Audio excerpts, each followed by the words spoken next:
Okay, here we go on a Tuesday. Longshore and McKnight here, presented by Bud Light. Easy to drink, easy to enjoy. So glad you are with us here today as we roll into the month of August, closer to the start of the college football season, and can't get here soon enough. This is how we differ on certain topics. First of all, for you newbies out there, he's John Longshore. I'm Barry McKnight. And we've been working together for a long time. And honestly, if we felt the same way about everything, we'd probably, what do you think? Maybe we'd lasted a month, maybe 6 weeks, something like that. Mm-hmm. We don't agree on very much. We see things differently, and we've been going on for about 29 years.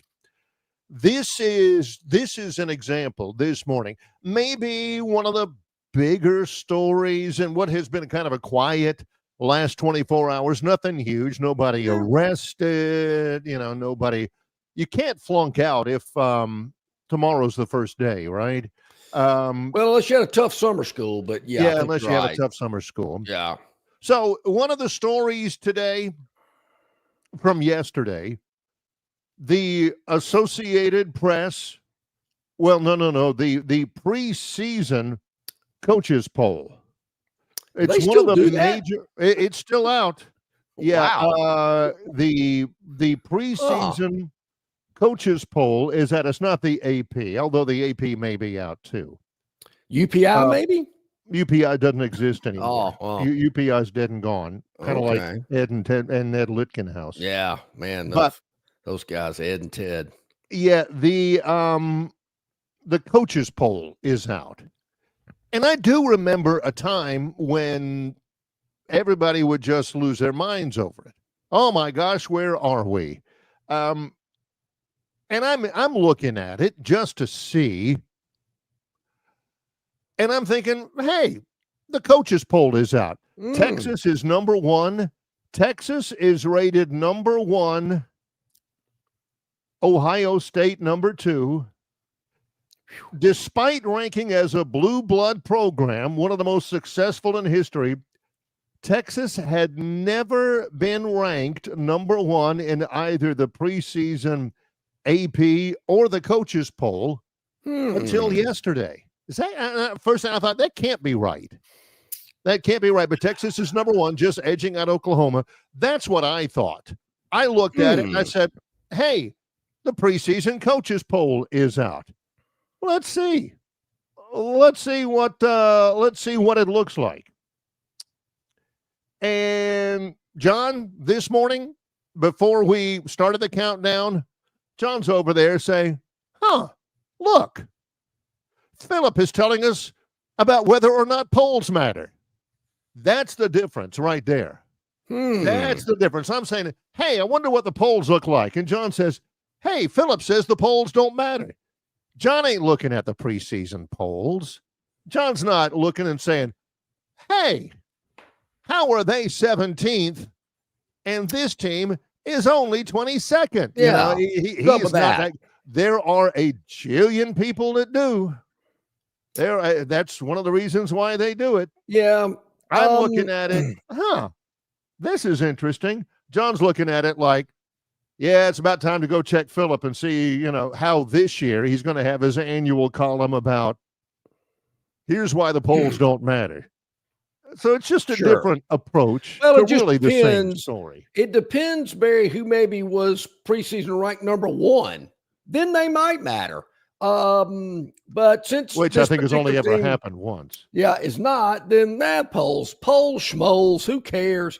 What I'm looking for, Barry, are things like how secure is Freeze as he goes into his third Auburn season? Yeah. As secure as most, not as secure as some. That's what I'm looking for. That is nectar from the heavens for John. It always reminds me when he reads Philip and there's actually something. He's kind of up and down about it. It's a roller coaster of emotions. Oh, yeah. And Philip is Philip Marshall, AuburnUndercover.com. If it is Auburn soccer coach excited about upcoming schedule, it just shattered. John's like, Come on now. What am I doing here? What am I, my $9.95 could be been $9.99, $9.99 better spent somewhere else. If it's something like Phillips, what is it? Phillips Tuesday Musings? I believe so, yes. Correct. Oh boy, oh boy, oh boy. Polls don't matter.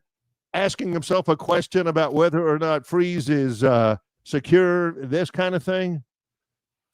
I'm telling you, the rest of his day, a little bit sunnier, a little bit of a, lilt to his voice, a spring in his step, the zest of the human heart and all that. That's how this show has got. I'm looking at it thinking, this story in and of itself, I don't know. Yeah. Looking at it like, I don't care at all about what some coach's sports information director says. Exactly. He has attacked them. And I'm thinking, just yeah, I mean, why do they waste our ride time with this? I know the media feast on things like this. It's a slow period. It's that lull after media days before the start of the season. So they're grasping for anything. So they're putting up, let's focus on this story about the coaches poll. Well, let me tell you something. Not one of these coaches voted in it. Some graduate assistant did it, sports information director, whomever. The coaches hadn't seen any of these teams. They have no clue if these teams are any good or not. I mean, Robbie from Greenville has a better knowledge of the top 25 than any of these coaches do. Let Robbie vote on them. But no, they got to have something to get everybody excited and geeked up. Oh, did you see what those coaches did? Man, they got our team at number 14. Come on. Doesn't matter. So what? Big deal. I've always said it. Why don't we just have the first poll in the first week of October? Well, it can't do that. That doesn't sell newspapers. I mean, you got to have these polls out there and have people going to buy a paper and talking about it, and that'd be the big buzz. That's right. Yeah. But that's why they do it. But really, let's play 4 weeks and then have a poll. No, we can't. They're not going to do that. They're not going to do that because all it is it doesn't mean anything. It really doesn't. To that point, people are saying, well, at least it's more legitimate than a bunch of, longshoreism, nerd-knocking, pencil protector wearing geeks, in the ink stain wretches in the media. This is a coach's poll. But to wit, could John or most of you tell me who Jason Candle is? Chris Creighton, Thomas Hammock, Spencer Danielson might know him. Related to Gary? No. Willie Simmons, any of those are Division 1A FBS head football coaches. And they are voting on that. Yeah. Just in case you're wondering, Texas 1, Ohio State 2, Penn State 3, Georgia 4. A little high for the Dogs. See, that shows you right there. These coaches don't know. Where do they have Clemson? Clemson is number 6, right behind Notre Dame. Alabama is number 8, right behind Oregon, right ahead of LSU and Miami in the top 10. Barry, is that too high? When this team was 9-4 last year, lost 2 games badly on the road as a double-digit favorite, didn't even show up at their bowl game. Why are they in the top 10? Finished 9-4, leaking oil toward the end of the year. New starting quarterback, I don't know. Is that what they call the Bama bump? No. See, there are very few people like John who are saying, why are they ranked so high? Most of them, I would imagine, are saying, why are we number 8? Number 8? Well, like people think there are 7 better football teams than ours? Do they really? Are people serious? There's a congressional subcommittee that tells us that Alabama should be ranked number 1 or 2 every year, and everybody has that. Well, you can't have them number 8. You're right. Age too high, maybe. Yeah, but see, I know how these Bammers think. And you're right. That's exactly what they're thinking. We're not number 1 or 2. What the hell? What's going on? That's right. And I'm the voice of reason. No, Ooh, that's you're not the scary. number 1 team. You got a lot to prove. I mean, let's face it. Your coach didn't have a great year last season. 9-4, losing on the road as a double-digit favorite, not once but twice. Not even showing up at your bowl game. I've asked this question a lot over the last week to 10 days. What's changed in 9 months? Well, what's did they different? finish? They weren't in the top 12 last year, famously. They're number 8 this year. I think it's the brand. I think coaches just got used to it. I think coaches hand it off to their sports information director. They forward the email and say, "Hey, handle this." They used to just hand it to him in the locker room, a piece of paper, and the guys are saying, "Oh, heck, I don't know. I got a buddy of mine who's the assistant sports information director for women's soccer at Army. I may vote for them." Yeah. Who else? Golly. Well, Alabama's always good. Where should we put them? 8? I don't know. So that's that kind of thing. Just for informational purposes, Auburn is not in the top 25 in the coaches poll. But I'm hearing it's going to be a good. I mean, if you've read Tuesday's musings, they ought to be in the top 25. And don't be alarmed. I've already had some people ask me about this. Longshore, have you read between the lines today? Are you picking up what I'm picking up? No. Just because Philip starts off his column talking about an Auburn golfer who he claims might be the best ever to play golf at Auburn, don't blind yourself in thinking, football ain't going good. If his first story is about a golfer, football team must stink. Yeah. Football team ain't doing good. I know how people think. Believe me, it did enter my mind for a nanosecond, but I thought, no, I'm hearing way too many good things out of the Auburn practices. And this young man's had 3 top 11. I see. He's finished in the top 11 3 times on PGA events that he's entered this year. My question is, why didn't he turn pro? He's left a lot of money on the table. Yeah. He must really love that, just being in college and part of the family. And yep. John and I were talking about this off the air yesterday. He's an amateur. His name is Jackson Coiven, and he may be the best golfer in Auburn history. I mean, he's the only cut on the PGA Tour he hasn't made in his last 6 was at the U.S. Open. He was like 14 under last week at the Wyndham. But he's an amateur. And I'm thinking, what happens if he keeps the prize money? Does he lose his amateur status and can't participate? Because he's making money at Auburn. I mean, is he not a professional? Is this not a professional deal? Yeah, I think that's interesting. The NIL or the revenue sharing that he's getting from Auburn, does that not count as wins or something? Not an employee. Yeah, so to speak. So, I guess anyway. if you're on the PGA Tour and win, you are an employee to some sort. Well, you're he must be doing really well with NIL, and that doesn't turn down 3 pretty big purses, finishing in the top 11 in 3 PGA Tour events this year. That's a lot of money. It's enough to where Philip Marshall can write about him, and John immediately doesn't say, "Oh boy." Writing about a golfer, football. I know what you're thinking. Must be awful. Yeah, oh boy. I know, and there was a day in time, Barry. That's the first thing I would have thought about. But he's grown. But I've grown. I'm mature. Well, the young man can play. He is a really good golfer. Just to close out the informational purposes here, Auburn did receive votes. Auburn received 50 votes from coaches. Yeah. They are the number 6 team, next 6th highest rated team in the others receiving votes. Oklahoma just barely got edged out. They're number 1 in the others receiving votes. Auburn received 50 votes. right behind in the others receiving votes category, the Baylor Bears, who they open up with. They do. On the road in less than a month.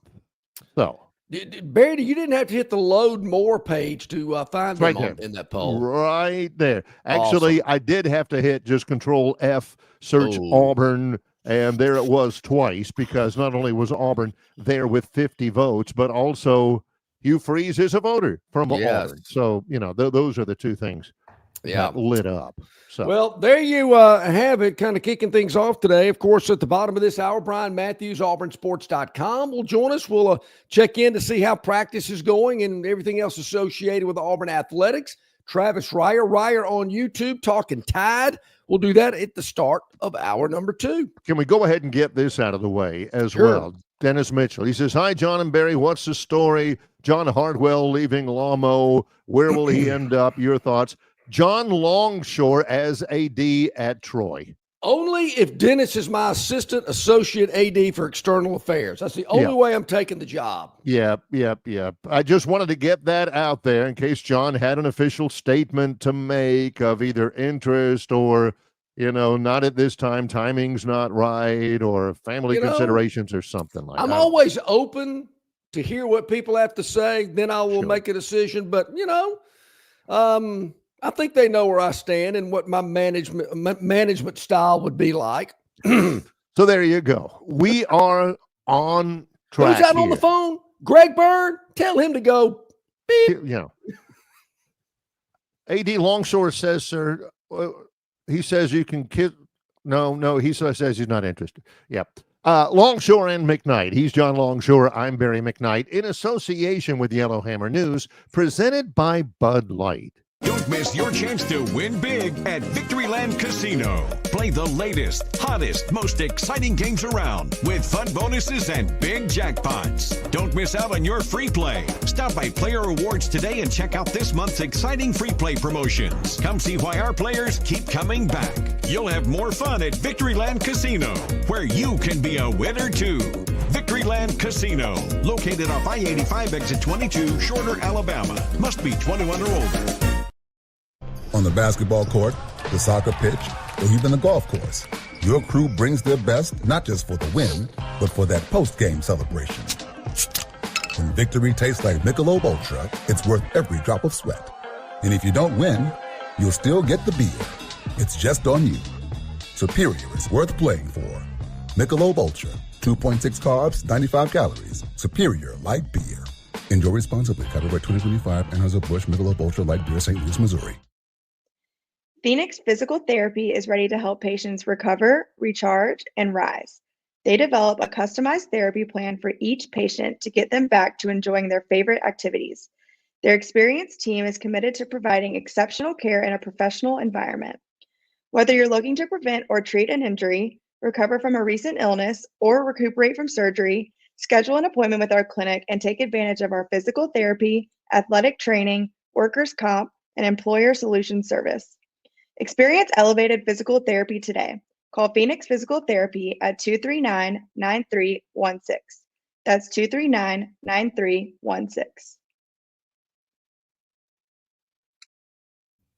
All righty, welcome back in, everybody. About 18 minutes past the hour on this Tuesday, Longshore and McKnight.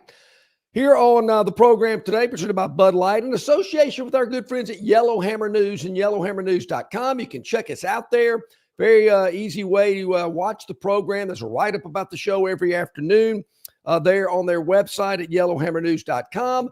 We're also on YouTube, on Facebook. You can see us on X and Instagram, Spotify, Apple iTunes. So many ways to check us out. And we really appreciate everybody hitting that like button, hit that subscribe button. Really helps out with what they say is an algorithm. The algorithm, yeah. Which John remembers that word from math class in high school, but he couldn't tell you what it is. I ain't got a clue. And it's gratifying because some of those, the difference between this and the former medium we were in radio, is you can actually tell how many people stop by and watch for how long. Radio is always a guessing game with a diary and Nielsen ratings and all that. That's right. And we are always in the thousands. John and I, everyone says, I wonder how many people are really Yeah. really heard our interview with Charles Barkley. I wonder how many people, heard our interview with Jesse Jackson or with, whomever, Rodney Orr and all that. Now you can tell. I mean, we are in the thousands. I was blown Every away, Barry, show. when you showed me. I guess it's the people that watch us on Facebook. On Facebook. We were at the airport or somewhere, and you turns your phone over and let me look at it. And I went, "Whoa, Yeah. wow!" I mean, It's that's exciting. Tens of thousands, and we do appreciate it, and we always love the feedback and everything, whether it's on our River Region Straw chat line immediately, or you can drop us a note at Longshore and McKnight at gmail.com. How many of you out there? This is a big day, they tell me. Okay. I'm a big documentary guy. When I'm looking on Netflix or Amazon Prime Video or YouTube or anywhere, I like looking at documentaries, American Experience, and the sports documentaries like the ESPN 30 for 30s and all those. I love those.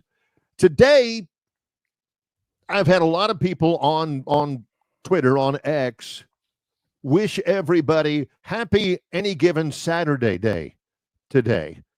Netflix and the SEC have a consortium, and I watch just about everything the SEC puts out in terms of documentaries. A couple of years ago, they came out with Saturdays in the South, which I loved, a history of SEC football, where they'd, show old videos and interview people like Tony Barnhart, and I love that.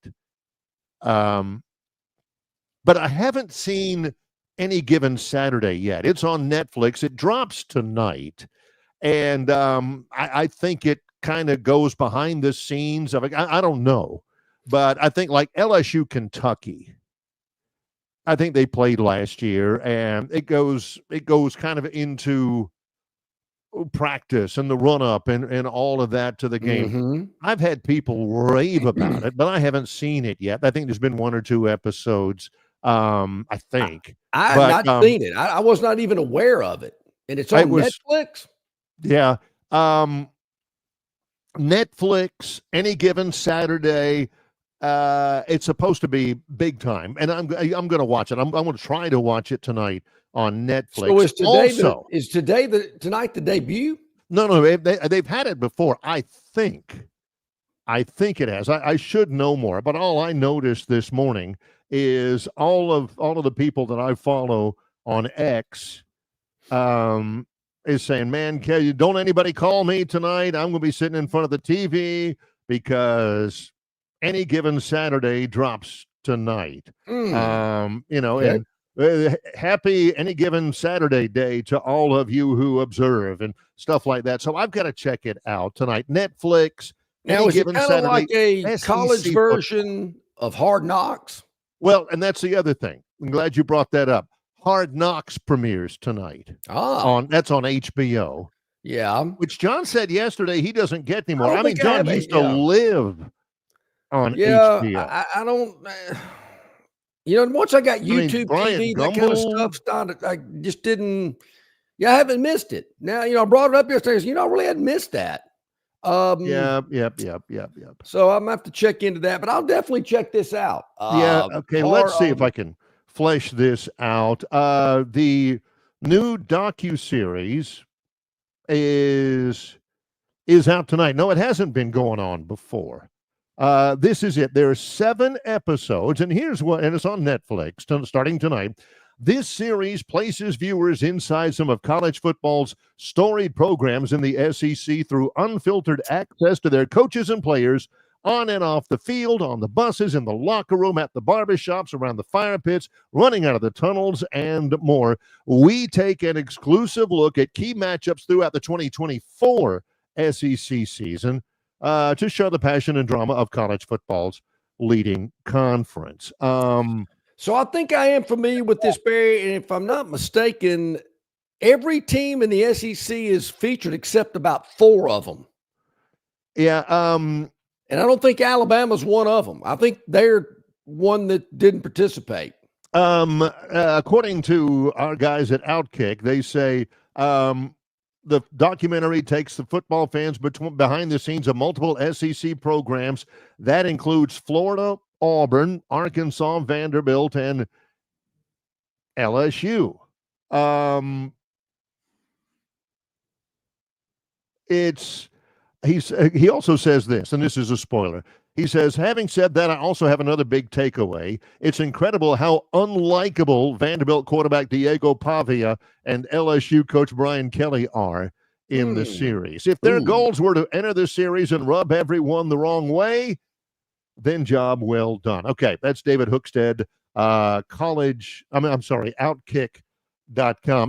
Tonight's the premiere, evidently.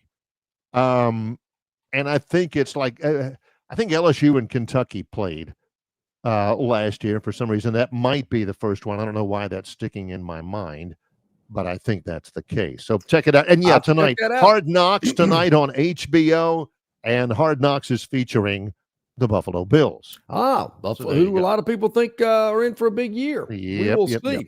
You know, Barry, yesterday in Tuscaloosa, something happened that, well, quite honestly, hadn't happened in the last 17 under Nick Saban. They had a media day in Tuscaloosa. There again, basically just beat writers, I would imagine. Maybe some TV people locally showed up. But you got to hear from a lot of the assistant coaches and a lot of the players as well. Had an opportunity to be interviewed and have a Q&A session, which I thought was interesting. You don't, like I said, you didn't see that under Nick Saban. Is the Malmore building still standing? Has Denny Chimes collapsed upon itself that you can actually have assistant coaches and players? It was there again, kind of a breath of fresh air. I think this is an NIL deal. Not an NIL. This is NIL. This is a chance for the players to get their faces out, to show their brand. And maybe somebody's watching it and says, I never knew anything at all about Caden Proctor. Yeah. I think I'm going to have him come out here and say something nice about our indoor swimming pools. All right, let's do this. So anytime those players get a chance to get on camera or get interviewed, that's an audition to be a representative of somebody's business interests. I think it's a learning session. It's hey, this is what you need to be able to do in facing the media, asking questions. If you make it to the next level, you're going to be in front of the camera a lot. So there you go. We're going to teach you how to conduct yourself at an event like this. So they got all that going on, and everybody got to answer questions and take some photos. But what I thought was interesting from some of my insiders in Tuscaloosa, that all this little fluff and pomp and circumstance business and shorts and helmets and picture day and all that stuff is over, because they're about to, what he said, get it on. Things are about to ramp up. And I'm sure that's the case about everywhere. You go through this little tap dance of, shorts and helmets, which coaches hate. It's a waste of time, but we got to do it. That's the way they get them acclimated. Rules have been set up that way. So they get through all of this little, mamby-pamby stuff, grab-assing, I call it. Now they're about to get it on. And this week's going to be interesting.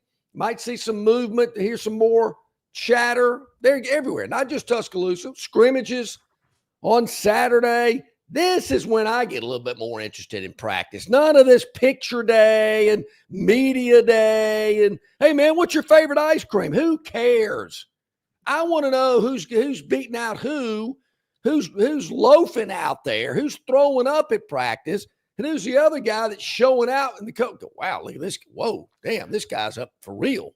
I wonder if it is even that way anymore. I mean, I've been to Troy practices, but they get after it pretty doggone good. But I remember reading something earlier in the weekend where Kirby Smart was saying something in response to a media member's question about camp.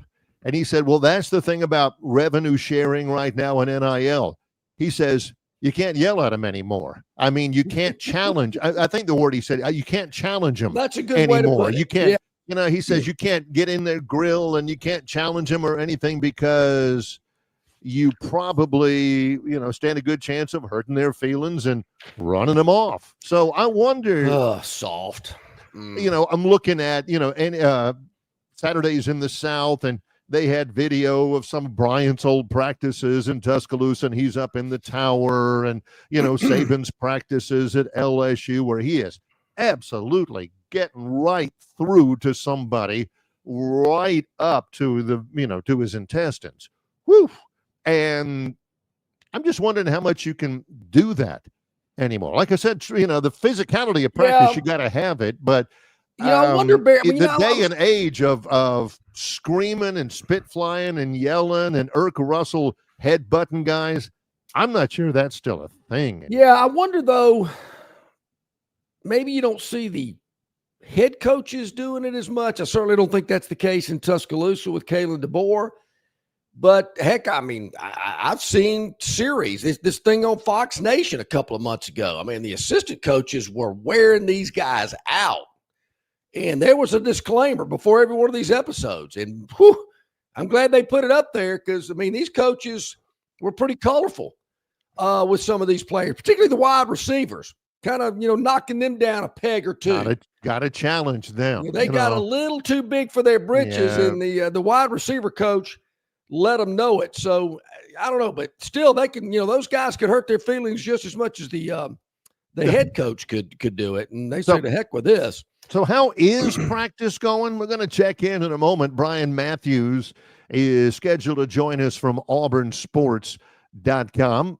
Stay with us. Longshore and McKnight in association with Yellowhammer News, presented by Bud Light. Located just 8 miles north of Alabama's state capital, Capitol Hill features 3 18-hole championship courses. With more than 1,500 acres of golf and nature, the pure magnitude of this facility is amazing and allows each course to be drastically different from the others. Capitol Hill also features an innovative 360-degree driving range, 400 yards in diameter. Capitol Hill offers a fully stocked pro shop with the latest equipment and apparel. Great food and beverages in the clubhouse can be enjoyed both before and after your round. Get your group together and hit the trail. Go to rtjgolf.com/Capitol Hill for tee times and more information.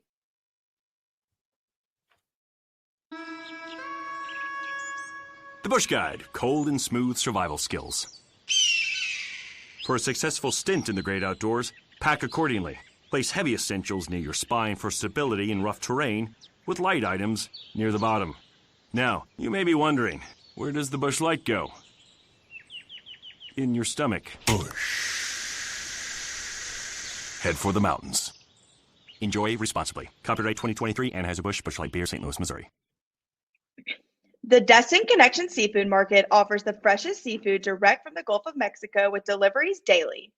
Snapper, grouper, pompano, flounder, copia, along with medium, large, and jumbo shrimp, hand-picked crab meat, and chucked oysters. They can even cook your order for easy, quick pickup. The Destin Connection can make a po' boy with any of their seafood items that folks in New Orleans rave about. Go by and see them at 3750 Norman Bridge Road or call 288-4272 for pickup orders. Okay, welcome back in, everybody. About 27 minutes to the top of the hour. We bring in our friend Brian Matthews, auburnsports.com. Joins us on Tuesdays, update us on what's happening with Auburn Athletics. Brian, good morning. How are you? Good morning, guys. Doing well. How about y'all? Doing really well. Can you confirm that you guys have been able to watch like 45 minutes of practice 3 different times during camp so far? Is that about right or not? Am I off base? Probably a little bit more. We got we've had 2 practice viewing sessions, I believe, so far, where we get around 25, 30 minutes or so, and then we got to watch all of Saturday's practice over at Jordan-Hare. So pretty good bit so far, which is nice. Appreciate that. Get to see what this team looks like and see how it's coming together. How is it coming together? Yeah. I think pretty good. I think I would say the best thing I've seen so far is I haven't seen a bunch of mistakes, right? I haven't seen a bunch of drop passes, haven't seen a bunch of balls being put on the ground. Haven't seen a bunch of turnovers offensively. Maybe you'd like to see more if you're one of those guys who wants to see the defense kicking tail this time of the year. But I'd say things are going pretty smooth. Some things that have stood out to me is the offensive line looks much, much better than it has in quite a while. I would say. I would say the 2 tackle additions make a big, big difference there. And then I would say defensively, the secondary, particularly cornerback position, looks like it's going to be a real strength this year. They've got some really good starters there, potential starters, and some real good depth. Hey, here's the question that I got from some of my Auburn people that either they expected me to answer or they wanted me to ask you about. There was something from Saturday's practice, or maybe it was earlier last week at the beginning of the start of preseason camp, where Hugh Freeze said that he wants Jackson Arnold, above all else, to be a confident quarterback. Right. So he doesn't want the defense to really, I don't know, test him yet or really pressure him yet. That didn't sit well with some of the people out there, and I didn't really know the context of it all. Any observations on that or thoughts, Brian? Yeah, it didn't necessarily sit well with me, to be honest with you. I think the quote was something to the effect of he wants his quarterbacks feeling confident every time they leave practice. So he's being more careful. I think how much he gets after him in practice. Sometimes he over explains things. This time I don't think he explained enough because I don't know how you go into an opening game on the road at Baylor without putting your potential or probable starting quarterback under pressure and testing him, which I'm assuming they're actually going to do. He just didn't say it that way. The way he said it made it kind of say that they're going to put the kid gloves on and coddle him throughout fall and make sure he gets to the opening game confident. So, yeah, it does concern me a little bit, but I've just been around long enough to know that I can't imagine them not, especially in scrimmage situations, getting after him a little bit and testing him and making sure he's prepared for what a Dave Aranda type defense will bring against him. A couple of things struck me with that comment, Brian. Yeah, you want your guy to be confident, but maybe also you want him thinking about a few things. When you go home from practice and say, well, I didn't do this right, or I need to clean this up, or I need to do this better. I mean, that's what this time of year is for. I mean, obviously you don't want them thinking a lot during the season about stuff like that, clogging their mind. But now you got to make sure they got it all worked out. And if there's a couple of hurdles or bumps, okay, how did we work our way through this? And you're right. I mean, if they go to Waco and they get beat and he gets back on the plane and his head's down and going, man, I wasn't expecting that. Then what do you do? Because then you're in you're in big trouble for the season. I feel like that's the one thing that Auburn can't have happen. Yeah, they can't go to Baylor and have a situation where their offense falls apart and their quarterback can't get it done. And if they have to make a change, that quarterback's not ready. They can't have that be the problem if they lose at Baylor. It can't be the quarterbacks because the whole thing just kind of falls apart, right? Everything you've been working for, all the changes you made, the improvements at tackle, redoing the entire quarterback room, having all these great receivers, it doesn't work if your quarterback can't get it down on the field. Have Jeremiah Cobb and Damari Alston, have they practiced? They're a little bit limited, but definitely they are practicing. I've seen Cobb out there in a yellow jersey a few times, coming back from I guess it was his a fractured. I think it's his pinky, a fractured finger there. Right. Didn't require surgery, and they're expecting him to be fine, for the season. But so far, no major injuries that I'm aware of through camp, which is always a good thing. So a few guys miss here and there, but nothing other than turned ankles and stuff like that. What about coaches? And there again, I mean, you see a little bit of it, but you're not seeing the entire practice. We were talking about this before you came on with us, Brian. Maybe coaches not as vocal, not as animated, not as I don't know, in the teaching mode, if you will, as they used to be back in the day when they were a little louder towards players trying to get their point across. That has definitely changed. There's no question about it. I would say Auburn is and Coach Freeze is has taken that a step farther the last couple of years with their psychological test, right? Trying to find out how each player responds to different types of encouragement or being tough on them or yelling, whatever it is. How the best way to get the best out of each individual player. And I think they have put a lot of time and effort into trying to motivate kids the best way possible. And it's not always the way it was back in the day with Pat Dye or Rodney Gardner here or some of those guys that my way or the highway.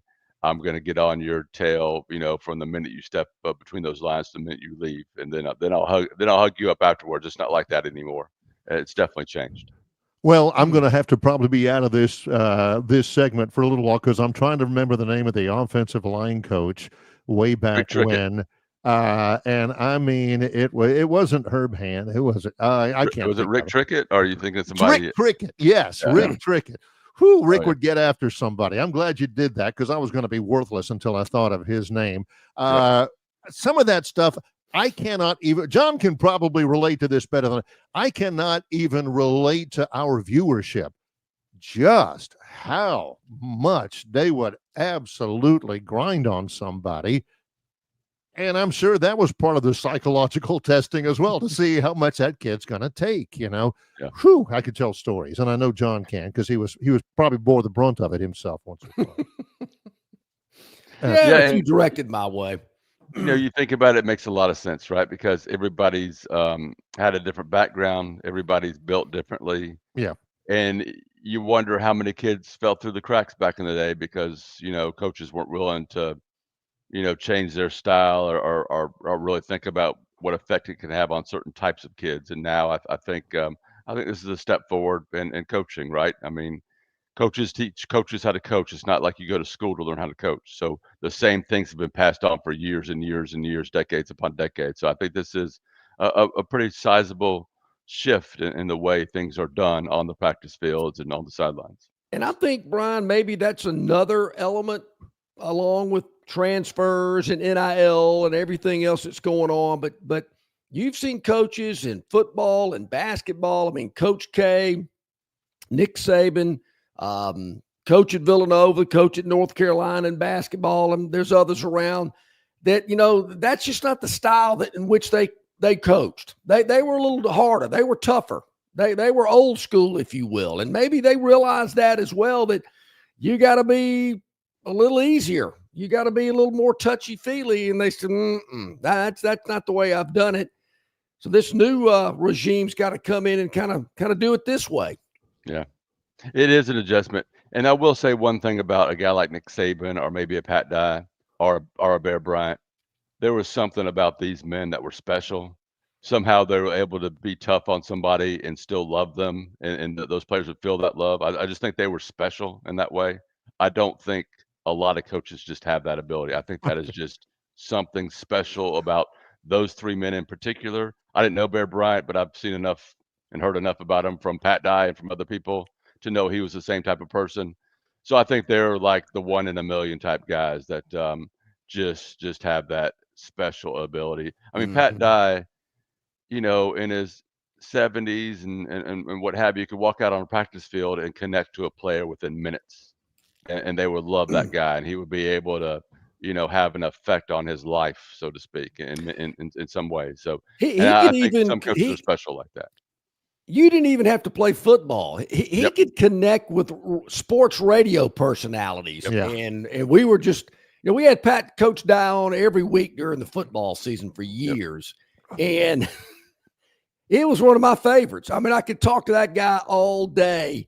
Yes. And we get to the top of the hour. We had to take a break. And we said, well, Coach, we appreciate it. We'll talk to you next week. And it was like we hurt his feelings. So he wasn't ready to leave. Brian, let's talk a little about the offensive line. In the past, you've remarked before in the past couple of years, several years, when the offensive line has struggled, they mix and match up along the line of scrimmage. They're looking for versatility left and right.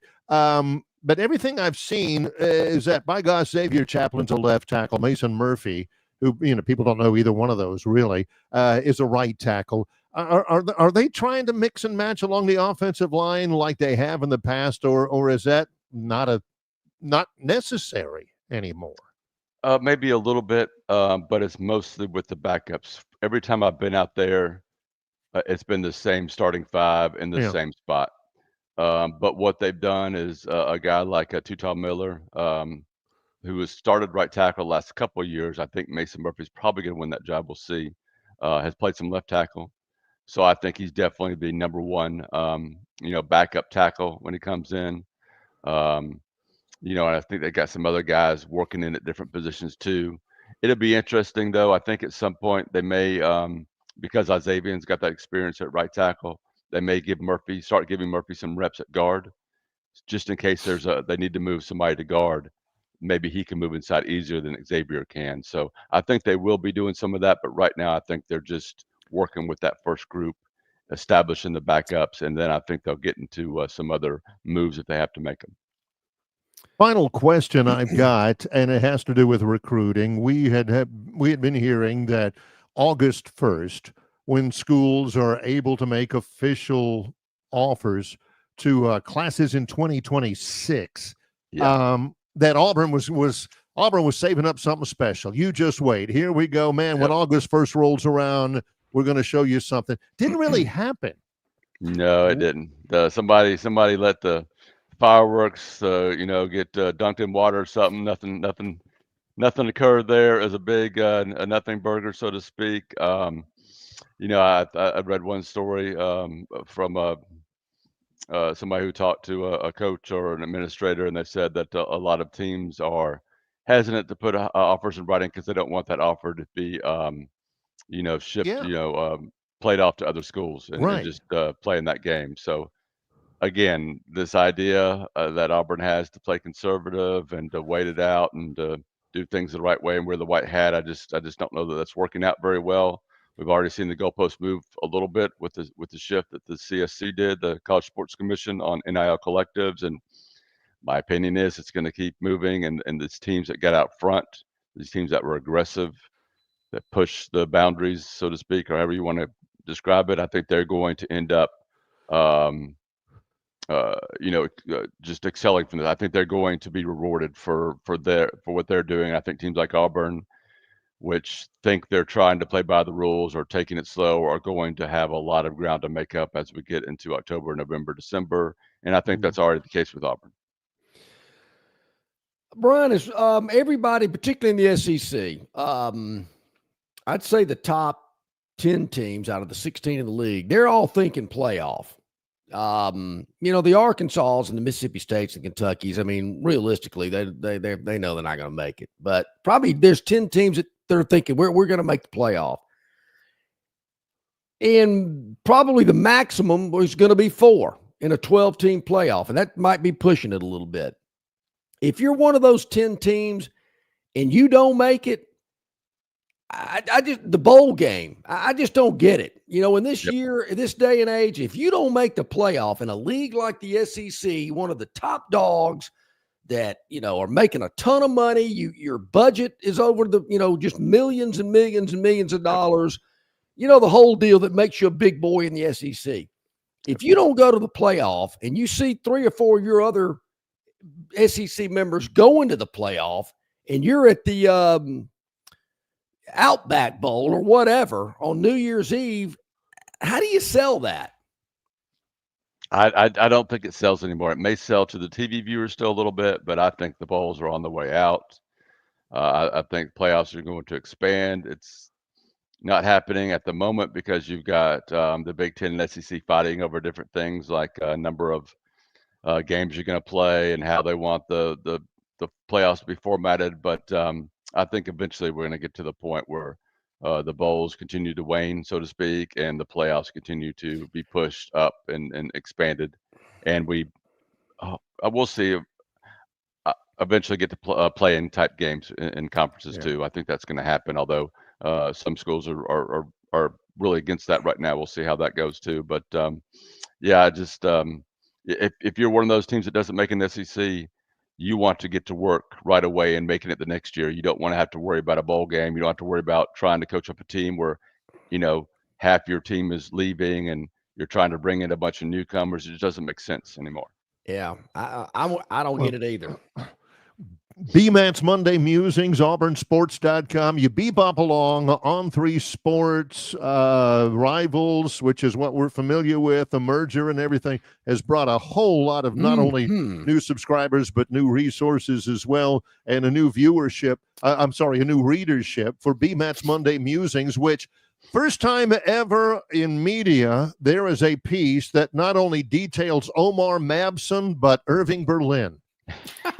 Yeah, that is Salute. I didn't think about that, but yes, I think I am the first. I am the yep. Yeah. And Omar, a local kid, I'd say he's one of the stars of one of the freshman stars of camp so far.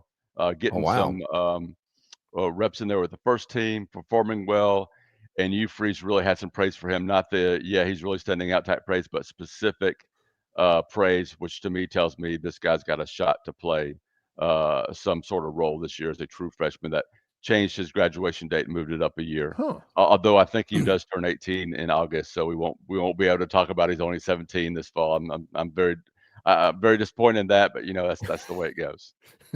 Yeah, somebody else I think had the monopoly on that last season. Gee whiz. Yeah. I do have to ask you one question because I know we brought this up before.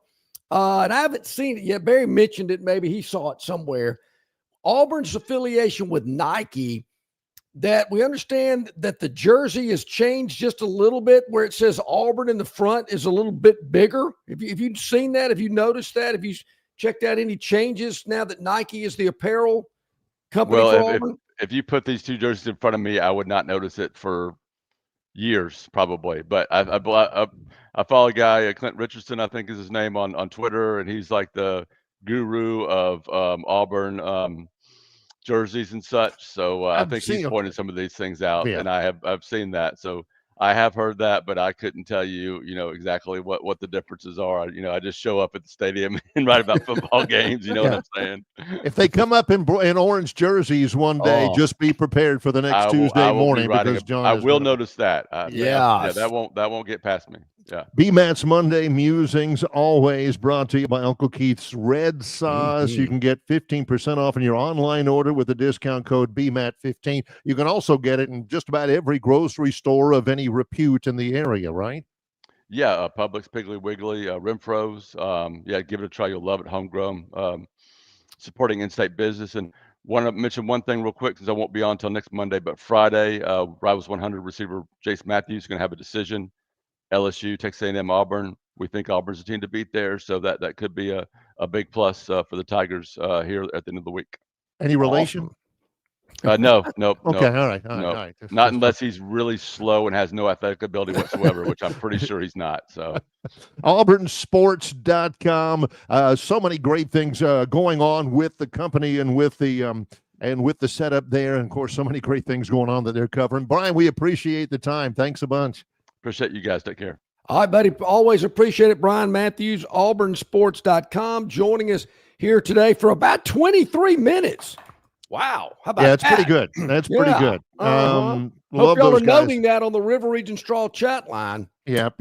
I like it. 23 is going to be one of the high marks in our history with Brian. Had a lot of good stuff to say. Likewise, you can bank on it. Travis Reier is going to have a lot of good things to say coming up at the top of the hour as well. It's Longshore and McKnight in association with Yellowhammer News, presented by Bud Light. Known by avid golfers as one of the most beautiful and challenging stops on the Robert Trent Jones Golf Trail, Cambrian Ridge in Greenville lies just 40 miles from Montgomery.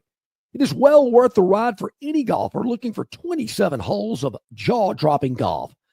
The greens have been redesigned to accommodate the higher green speeds associated with their installation of the latest generation of ultra-dwarf Bermuda grass. Cambrian Ridge offers a fully stocked pro shop with all the latest equipment and apparel. Great food and beverages in the clubhouse can be enjoyed both before and after your round. Get your group together and hit the trail. Go to rtjgolf.com/Cambrian Ridge for tee times and more information. It doesn't matter if you're running drills at the park, playing pickup on a Saturday, or sinking the final putt. When you compete with your friends with Michelob Ultra on the line, competition isn't that friendly. The trash talk, next level. And the stakes, oh, those are crystal clear. With only 95 calories and superior smooth taste, it's the ultimate trophy. Superior is worth playing for. Michelob Ultra, superior light beer. Enjoy responsibly. Copyright 2025, Anheuser-Busch Michelob Ultra Light Beer, St. Louis, Missouri. Why Hands? At Hands Heating and Air, you get this area's highest ranked service provider with 24-hour repair service, no overtime charges, and their same-day service guarantee. Plus, instead of other companies' 30-day repair warranty, Hands gives you a 3-year repair warranty. Hands Heating and Air is here for you 24/7, 365.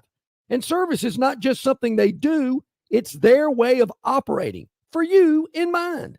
All of Hands employees are trained to adhere to this standard. They work hard to ensure that this standard is maintained, and they are constantly looking for new ways to better serve you. Call Hands Heating and Air today at 508-5382.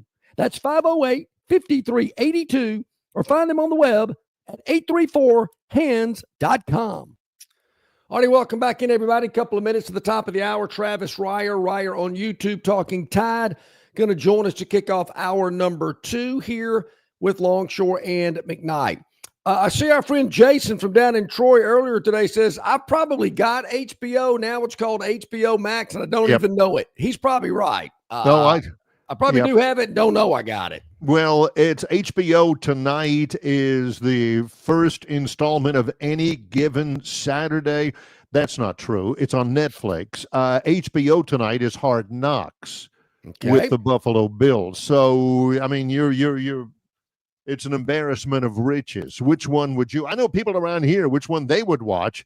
I know people in upstate New York, which one they will watch.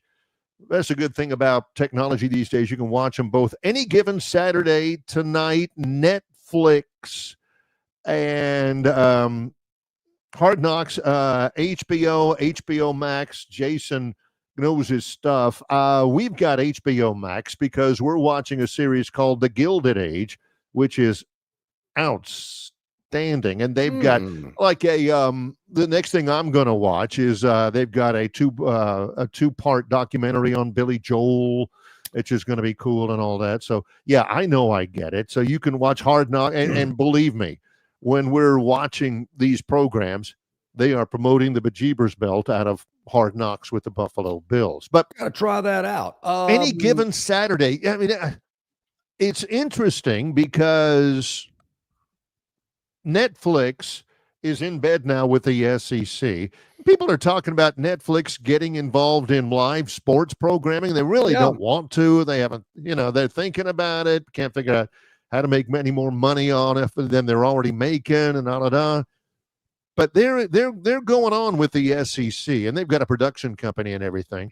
And they evidently the SEC's communicate to all of its members, are you going to have to let everybody in for everything? And there are certain schools that are not participating, John. And I wonder if it's because they ain't going to do that. They don't want that. Well, I wonder that too. I mean, I was kind of really surprised Alabama wasn't a part of it, but they've done so many other things. I mean, I'm kind of wondering if they're thinking, well, we've been down that road. We've done enough. I mean, they're always looking for exposure and publicity.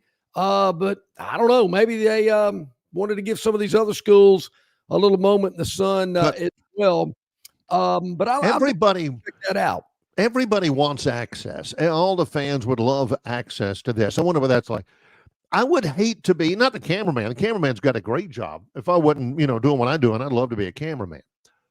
And they're in there, they're running out through the tunnel with LSU, and they're on the sidelines, and people are throwing their visors and stuff, and players, and you get locker room stuff, and during the week stuff, and all that. There's great access. I'd hate to be a video editor because there's stuff on there where you're thinking, oh, that's a great clip of this guy celebrating the big win over LSU in the locker room. Naked guy in the background. Golly, can't use the clip. Or, And I wonder how much of it where the schools go, whoa, we don't want you showing that. Yeah, I wonder how much. That's what I was leading up to. Yeah. That's a great question. Can the school say, no, I don't want, don't show us running this play or that play, even though this is all, from last year. There's so many questions I've got about it. Look, it'll be a huge success. People love that kind of stuff. But if I've got it, my daughter was watching both of them a series called, I think it's called The White Lotus. On, yeah, that's HBO. Yep, that's HBO. Matter of fact, one of the actors on that is also on The Gilded Age. Oh, okay. Yeah. So. Well, one of the actresses in The White Lotus is from Montgomery. Went to school with my daughters at MA, and she is one of the stars of White Lotus. And I was watching it with my daughter. We were somewhere it was on. I went, oh wow, look at that! Check it out. Yeah. So yeah, she is one of the stars of that series. Two-time Caller of the Year, JD. He's right. I mean, I don't know how you top this, JD. I mean, you've kind of hit the peak with Entourage. Kind of hard to top that on a series on HBO. And yeah, this touchy-feely society, I want to say, in which we did live in, I think we're finally getting back right, a little bit right, in my opinion, of how we used to be. Maybe HBO will dive into some series like that, like they used to be really good. This is what he's talking about as well. JD's given ideas. He said, filming, is there going to be something for Jarquez Hunter? That's why that guy's two-time Caller of the Year. This is why John is a love-hate relationship with posts like that, because he loves it because it makes him laugh. He hates it because he didn't think of it first. Yeah. Well, that's why that's why JD was a two-time Caller of the Year. Yeah. With stuff like that. I mean, that was really good. But anyway, you got to check that out. It's going to be fun as we bring in Travis Ryer on YouTube, and boy, he's been busy cranking out great content now that pads are popping and you've got actual football practice going on. Let's bring Travis in here. Welcome into the program, Travis. How you doing? I'm doing great. How are you guys? Doing really well. You've been killing it with some of your, with all of your content over the last little bit. Some practice stuff from the Jags, actual, by gosh, interviews with assistant coaches and players at Alabama. It feels like the end of days with that, Yeah, different deal. Under Nick Saban, the media day was one of those very few opportunities you heard from the two coordinators, and then over at Bryant-Denny Stadium, maybe 10 or 12 players would be made available. A lot of times the same players you talk to every 3 or 4 days for the next 6 or 7 months. And then you'd have the team picture, but more of a different approach under Kalen DeBoer. Sounds like it was a good time and folks got something out of it.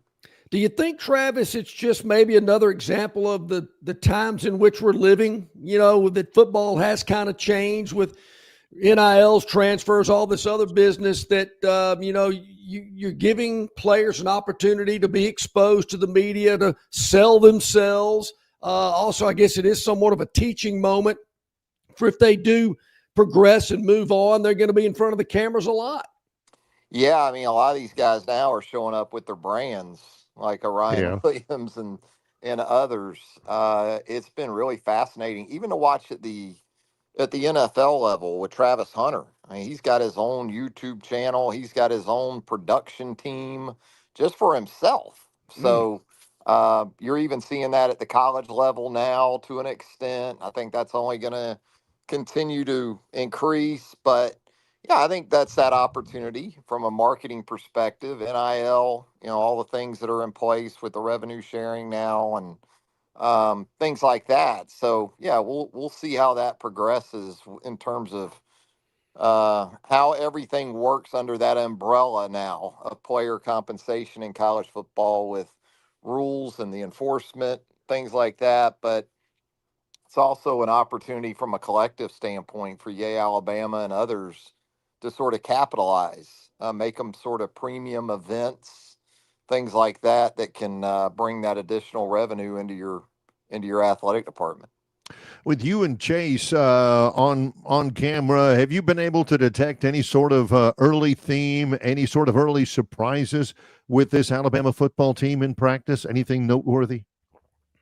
I wouldn't say anything seismic in terms of, with the early stages before you get into pad work. It's tough sometimes because you go out there, you see practice footage, and you see some different things and some different position groups, and they may seem pretty important until you remind yourself that, well, we haven't had a first full pad practice Yeah. yet, or we haven't had even a scrimmage. So, I've learned through the years to kind of take a little more tepid approach to that when you see those type of things. But certainly competition ongoing in different areas of the football team, and quarterback primary among those, although the expectation continues to be that Ty Simpson, barring injury, will be the guy to open that season opener against Florida State on on August the 30th. So, competition there more in relation to the 2-3, I would say.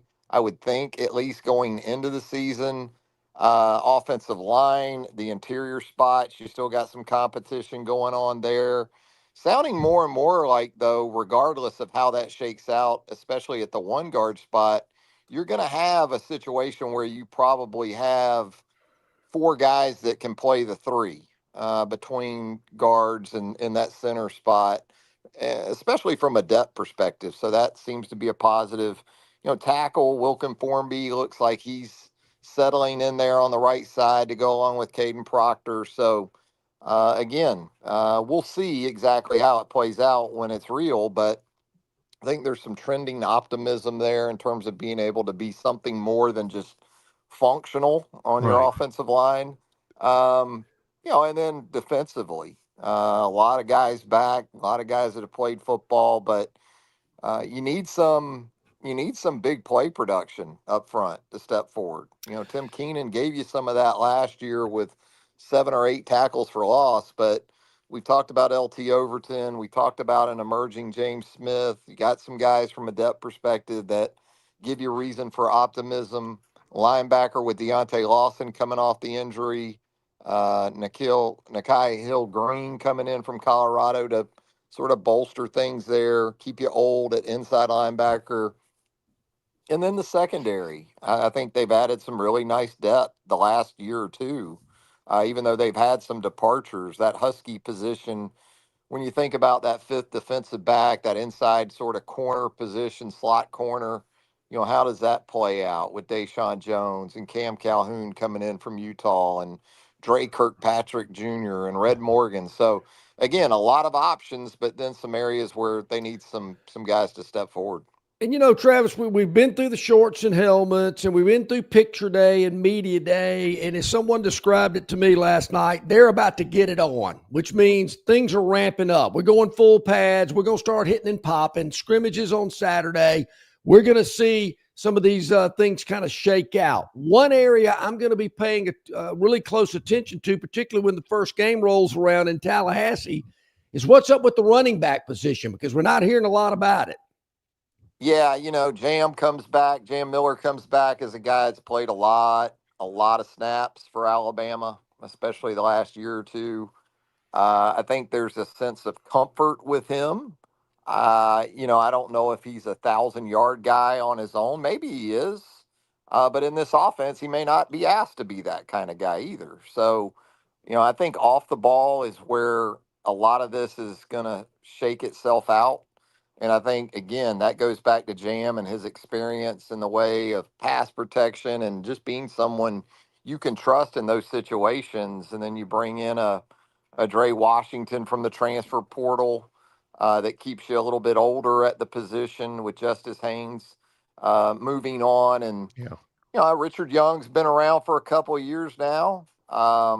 You'd like to see him continue to step forward, but Daniel Hill's a guy that you continue to hear some good things about as a bigger back and has made some strides physically, it looks like, in this offseason. So on paper, there are a lot of guys, and we've talked about this before. You look at it in August and go, wow, 5, 6 scholarship backs, how are they going to make that work? And then you get to mid-October and you're down to 2 or 3. So kind of like tight end and running back. You look at those spots right now for Alabama, you think, "Boy, they got some guys." But a lot of times you need that many to get through what could be now, a 15, 16 game Yeah. season. Yeah, that's a great point. No question about that. A couple of names that have popped out early, and you know how it is. Like you said before, you ain't had any pads really popping or anything yet. That I wanted to ask you about that seem to have gotten a little bit of buzz. One of them is a kid from not too far away from here, Yonze Pierre, a linebacker. Is that buzz for him? I'll go ahead and throw Rico Scott out there. A lot of buzz for that wide receiver out of Harrisburg, Pennsylvania. Is that buzz for those guys? Does that have at least the potential to continue on into production during the season for those guys? Yeah, with Yonze, you really hope so, because the expectation is that Quay Rusal is in line to really emerge as a playmaker at that Wolf position, and you need it. And Yeah. kind of my question for that group is, where's the twitch? Where's the explosiveness? Where's the ability to sort of dominate in one-on-one situations? Because you like to think that some other guys on that front are going to require extra help, extra guys. You're hoping that LT Overton, if he isn't a double-digit sack type of guy, it's in large part because offenses are built in a way to account for him, and in that process free up some other guys like Quay Rusal to kind of do their thing. So in one-on-one. So there's an opportunity once you get past Quay. Jamarian Latham is a veteran. When you think of Jamarian, though, you think more of a tweener between a traditional end and an outside linebacker. And I think in terms of defending the run, you're going to feel good about Rusal and Latham and some of those guys, but you could always use a dynamic pass rusher, and that's Yeah. a little bit of the question I have for that front in general. Who's the dynamic potential to wreck a game guy when you look at the front and the Wolf position? So Pierre has those physical attributes, at least it looks that way, and this is a great opportunity for him. This is that window of a chance for him, you got to think, to assert himself and become a real piece of what they try to do, and maybe some passing situations, if nothing else. And then you talk about Rico Scott on the offensive side. Yeah, he's a guy that's garnered a lot of positive Yeah. talk throughout the off season and now into the preseason. And as a 3-4, third, fourth type receiver right now, with what you're bringing back and what you brought in with Isaiah Horton. That would be nice to get that out of him, because you got Cole Adams coming back from an injury. You've got Jalen Hale coming back from an injury. So the opportunity's there for him in terms of speed and playmaking ability and also physicality. Again, it's been very positive on the Rico Scott front. Travis, it seems like this day and age, it's all about making the playoffs. I'd say there's 8 to 10 teams in the SEC. We've got to make the playoff. If you don't make the playoff, why go to a bowl game? I guess my point being is, we're at 12. We're probably going to end up at 16. Do you see a day when bowl games are just not there anymore? It's possible. But man, ESPN's doing too well off of them, I think. We think about bowl games that are way down on the pecking order, and apparently they're still making money. And as long as that's a part of the equation, and I can't see that going away anytime soon, especially in the revenue sharing era.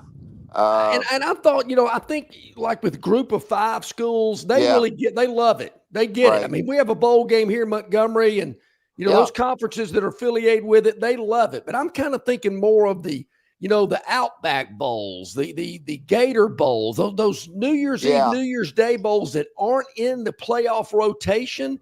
And I'm thinking, you're going to have opt-outs. You're going to have fans that don't want to go.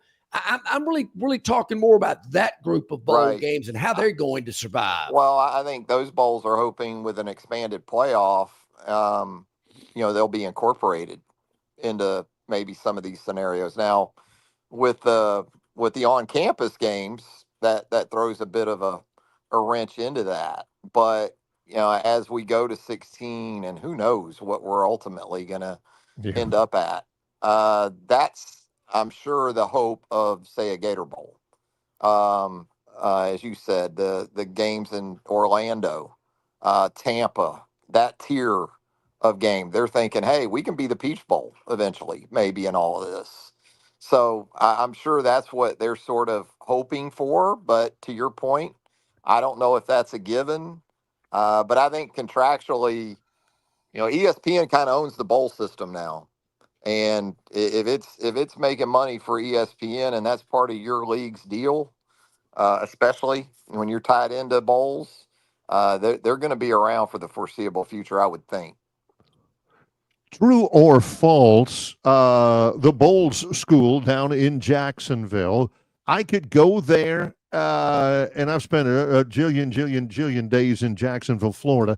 I could go there and take a selfie at Chipper Jones Stadium at Bowls, Travis? It's coming. Larry Wayne Chipper Jones Stadium is in the making there. He has apparently made a nice lead donation, as they've described it. And donations, as you know, Barry, not all that difficult to come by there at the prestigious Bowl School on San Jose Boulevard there on the banks of the St. Johns River. Who's the famous musician that actually went? Was it Graham Parsons? I think it was the late, great Graham Parsons. I think you're exactly the Alan right. Parsons Project? No. Much better. Think much better. Yeah. The only thing I think that happened with the donation from Chipper Jones, I don't know if it's true or not, but they had to have a Hooters across the street. I'm not sure. Yeah. The Ryer family donated a Target gift card. I don't know if that's gonna get us anything.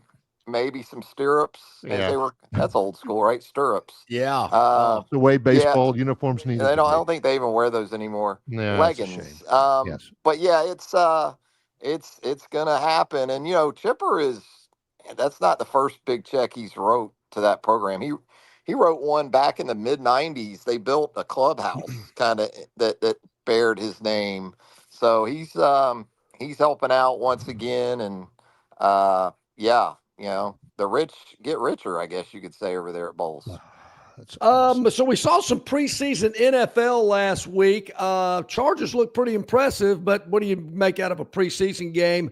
So who the Jags tangling with in their first preseason matchup? They get the Steelers, as they say. Little Aaron Rodgers, huh? We'll see if Aaron plays. I don't think Aaron played in the preseason a year ago. So he was coming off that Achilles. So could be different.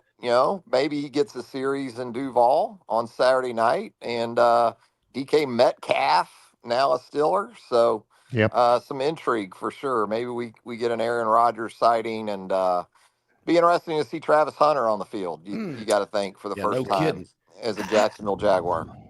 How do you think the marriage is going to work with Aaron Rodgers in Pittsburgh? Oh, as long as they're winning games, it'll be great.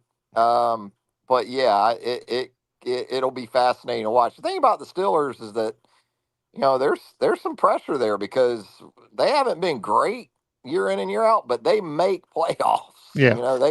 They do make the postseason. They haven't won a postseason game, I don't think, in quite some time. But, even with Aaron Rodgers and his legacy and all the great Hall of Fame things he's accomplished, there's a little bit of heat on him to at least get them back to the postseason. Boy, so much great knowledge in the highbrow tone of this program. He's already used the word tepid and the huge seismic, which to great respect for that.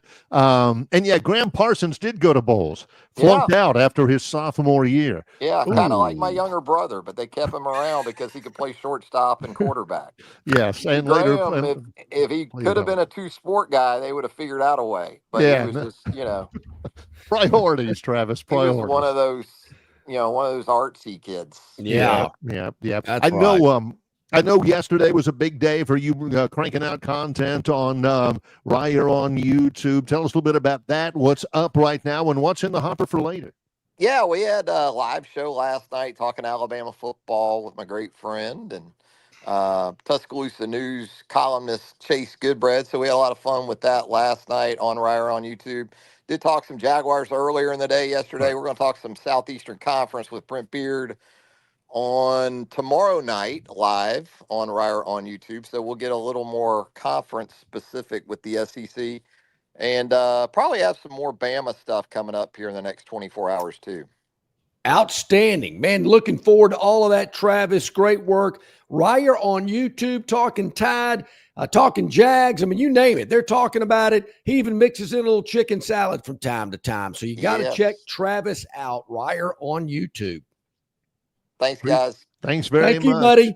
Great Travis Ryer, each and every week, joining us here today. Curtis says, wrap it up. Been on for 23 minutes. Wait a minute. Come on, Curtis. You got a stopwatch on us or something? We had Brian Matthews on for 23. Yeah, so come on, we're aiming Curtis. for fairness here. As a matter of fact, speaking of fairness, got to be fair. Got to be fair. When we come back, the Phantom, we got an update. Somebody might have held. Yeah. When we come back, he's John Longshore. I'm Barry McKnight. It's Longshore and McKnight in association with Yellowhammer News, presented by Bud Light. All guests of Longshore McKnight appear on the City of Montgomery guest hotline. Check out the most interesting and informed personalities in sports covering Auburn, Alabama, Troy, ASU, and all the major teams from across the country. John and Barry have the best guests brought to you by the City of Montgomery. To find out everything you need to know that is going on in the capital city, check out montgomeryal.gov. That's montgomeryal.gov, the capital of dreams. All right, man, grab a Budweiser and take a knee. It is the best time of the year. It's baseball season. That means sunshine. It means behind the back peanut tossers. And it means sharing some cold, frosty Budweisers with your boys. Because there's nothing more American than watching America's game with America's beer. So let me ask you something. Are you ready to bring your A game? Are you ready to cheer every frozen rope down the line and amazing catch at the warning track? Are you ready for pitchers' duels and slugfests? Tell me, are you ready for the thrill of an incredible walk-off victory? I can't hear you. Are you ready for Budweiser and baseball?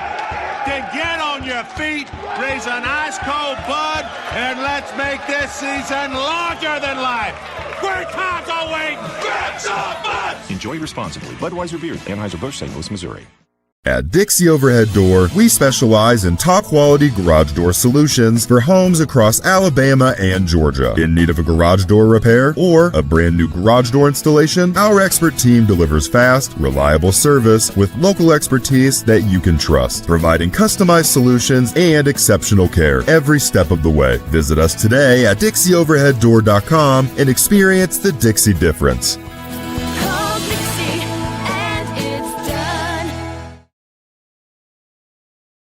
Okay, back at it. So glad you're with us here today on this Tuesday. Longshore and McKnight, presented by Bud Light. Easy to drink, easy to enjoy.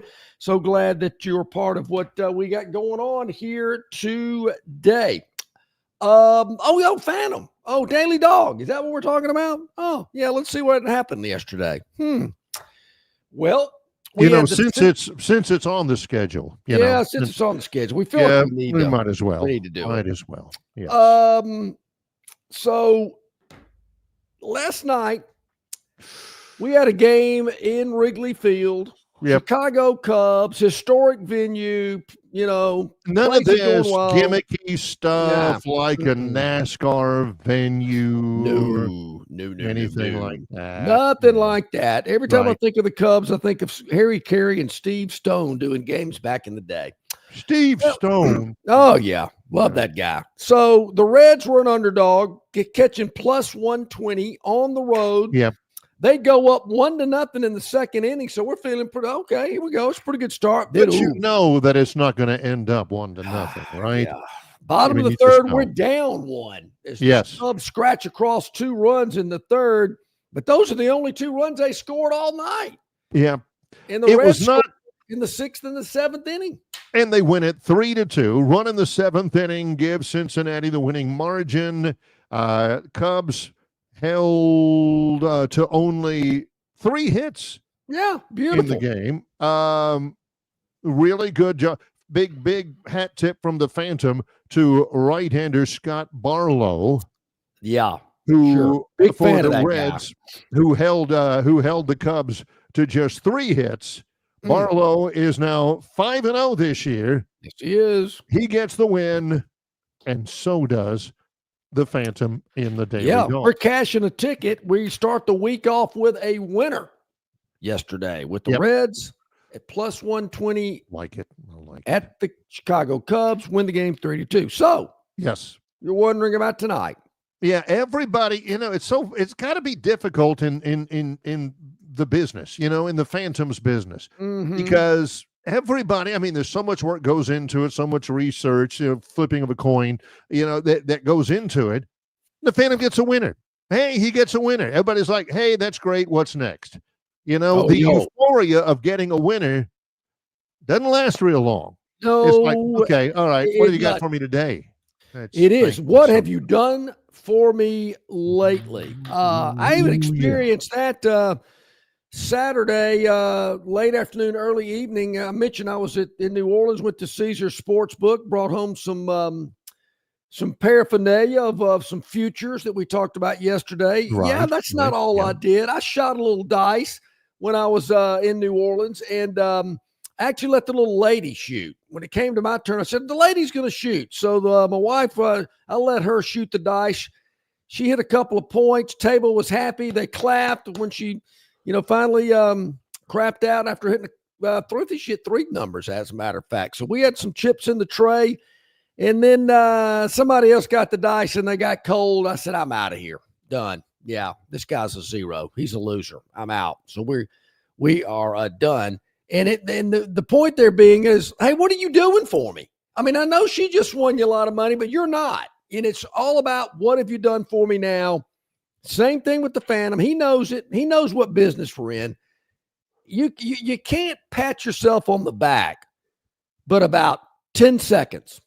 And then they're looking for like, well, that's great, but what are you doing for me today? So the little lady played the Plenty O'Toole character on the is that true? She said the way you handle those dice.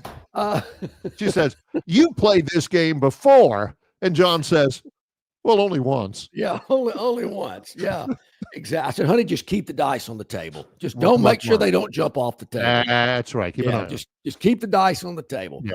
But anyway, she was pretty excited. Everybody was cheering for. That was kind of fun. All right. So tonight, Barry, 8:38. Okay. What's with these first pitches? 8:38. Back in the day, hey, when's the game start? 6.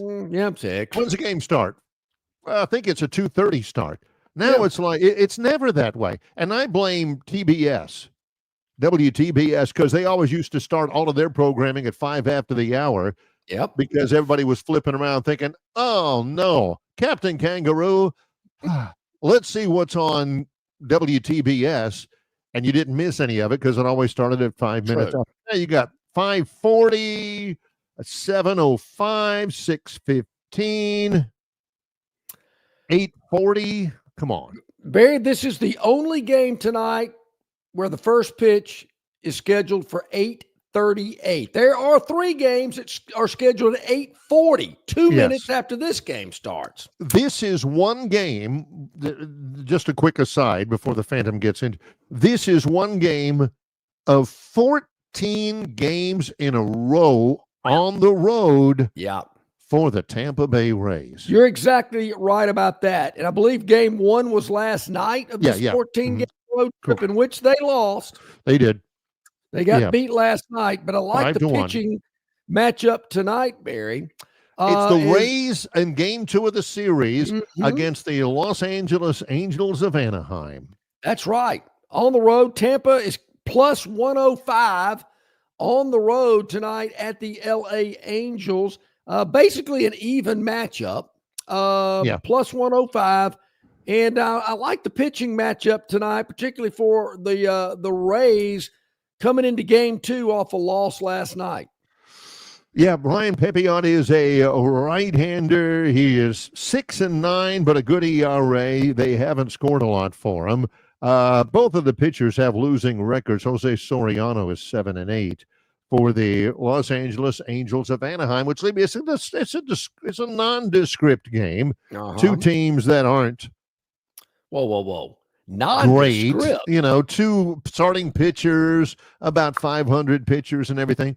But the Phantom sees some value in the underdog here. See, don't be fooled by standings and how many games out. Nondescript. There again, it kind of goes back to, put $100 on it. Every pitch is exciting. Fair point. It's same thing here. And I like the grittiness of this Tampa Bay Ray team. They don't have the payroll of the Yankees and the Red Sox, but they scratch and claw. They're plucky. They've got pluckiness and grittiness. They sure do. They play in a 10,000-seat spring training facility. They're kind of like the lupus of the baseball world. I mean, they get picked on all the time. They're catching a lot of crud. And they wipe their noses once in a while. But they still, they put forth the effort. So we're taking the Rays plus 105 on the road at the Angels tonight, 8:38 first pitch. There you have it. There you go. That is the Phantom's daily dog for this Tuesday. It is out there and it is on the docket. It has been out in front of everything, in front of every one of you. Some interesting stuff in our River Region Straw chat line presented by Kenny and the staff at River Region Straw. Call Kenny or text him at 669-5959. We were talking about programming, and the SEC is starting to do. This is what you're starting to see. Troy has a lot of programming involving their student athletes. I do a lot of interviews and stuff like that with them. Auburn and Alabama have their own in-department video crews, and they do their own stuff, and they have their own features and all of that. The league has a jillion things, including the premiere tonight of HBO, and it's a big deal. The HBO Any Given Saturday premieres tonight, gonna be a big deal and all that.